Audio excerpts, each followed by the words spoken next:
Hi, I'm speaking to you on location from the Brecon Beacons.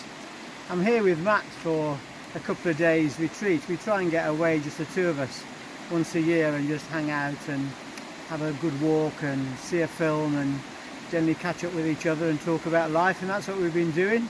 We're going to see James Bond tonight, so I'm really looking forward to that. But I've got an idea that's been cooking for quite a while now, which is really my personal attempt to try and say something about the vision for Chapel House in this next season.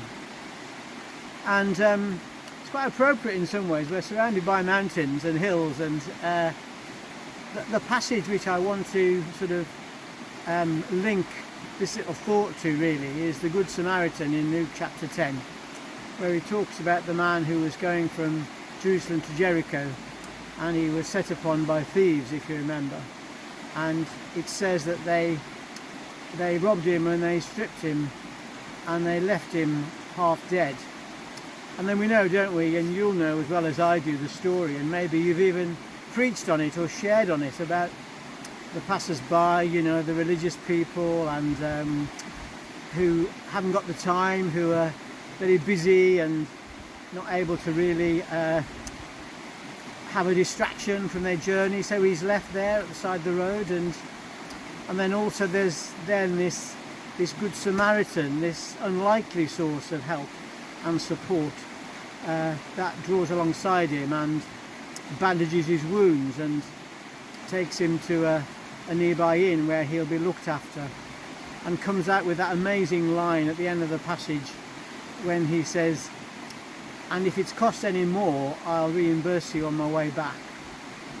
But my thought is not with the religious people, actually. In other words, not with the people who hadn't got time for him, and not even with the Good Samaritan, actually. My thought is with the man himself, because I feel that at the end of this time of COVID, there are a lot of people that we know, that you know, and maybe you'd include yourself in this bracket, who are generally feeling beaten up.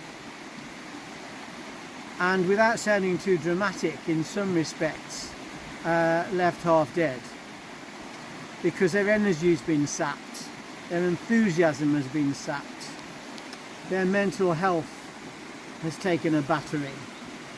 The sense of isolation and loneliness that we endured for such a long, protracted period of time has really taken its toll on us, and we really feel as if we've been robbed.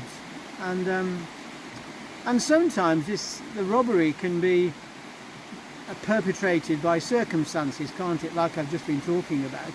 And sometimes we can feel that it's other people who've robbed us because of things that they've said, or hurtful remarks that they've made, or maybe people have been responsible for us losing our jobs, or whatever. You fill in the gaps. But we can sometimes point the finger and say, well, because of what he did or because of what she did, these are the circumstances I'm now in. But what if the robbers, what if the ones who've taken most from us are those who live in here?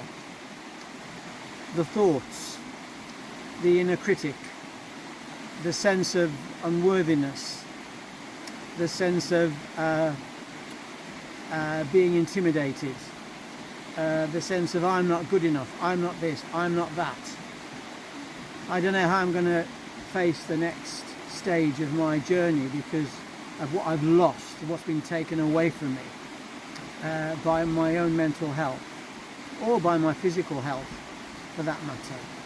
And for some of us, maybe it's a spiritual question, that we feel we've been robbed spiritually, that we no longer have that sense of energy and vitality and going for itness, if I can use that made up phrase, that means we're feeling at the side of the road really, and not knowing what the next stage of the journey is.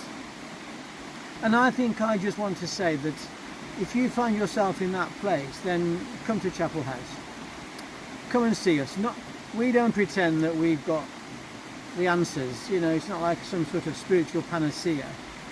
but we do make a space and time for people who might just be feeling a little bit at the side of the road and who need to take some time out to rest and wait and receive from God.